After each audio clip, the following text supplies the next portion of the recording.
Hey everybody, hope you're doing well. It's Adam here from D-Tekt Sussex with a little update video on that find I plucked out of the rock pools on Eastbourne Beach last weekend. Now, if you haven't seen my last video where I'm putting this out, you can go back and watch it. It's episode number 184 of D-Tekt Sussex, so by all means go and check that out. But here we are, we've got the item here. This came out towards the end of the hunt. And I've got a little bit more information on it. So I wanted to just share what I've learned.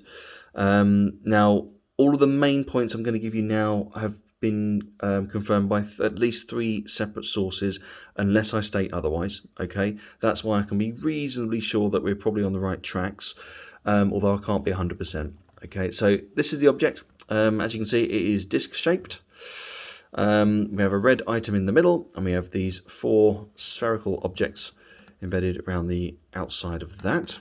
Like a UFO, doesn't it? On the back we have a little circular mark. I don't know if it's a machining mark or whether it's originally attached to something. And then we have hallmarks at the bottom. Now, again, I've shown this to a lot of people. A lot of people have seen the video and they've left me some comments. A few people have sent me messages with reference photos and all sorts of things. I can't name everyone who's given me information. I really can't. There's just so many people that have contributed to this.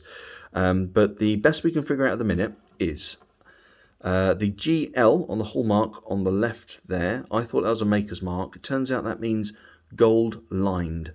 Okay, so this would have had gold over it. This would have been gold coloured. Okay, so that's the first thing.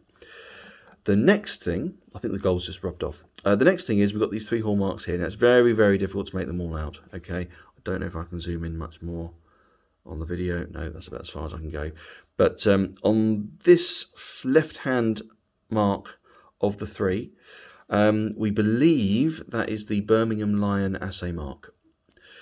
Now, that's really quite important, because if that is the Birmingham Lion assay mark, that means that with a very small margin for error, that red object in the middle is a ruby, is actually a ruby. Okay, so yeah, that could be a type of ruby in the middle there.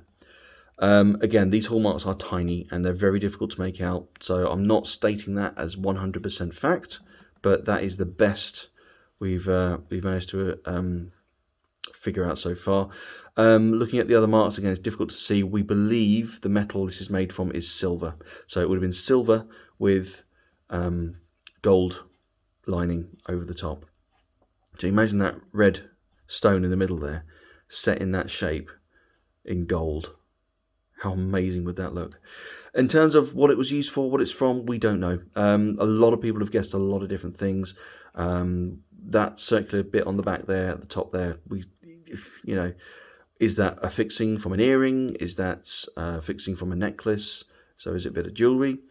Or is it something functional? We had one person suggest that it might be from a music box, an old style music box, sort of a bearings type thing. And they showed me a couple of pictures, and yeah, it could be nothing quite like this, but a couple of similar things, so quite possibly.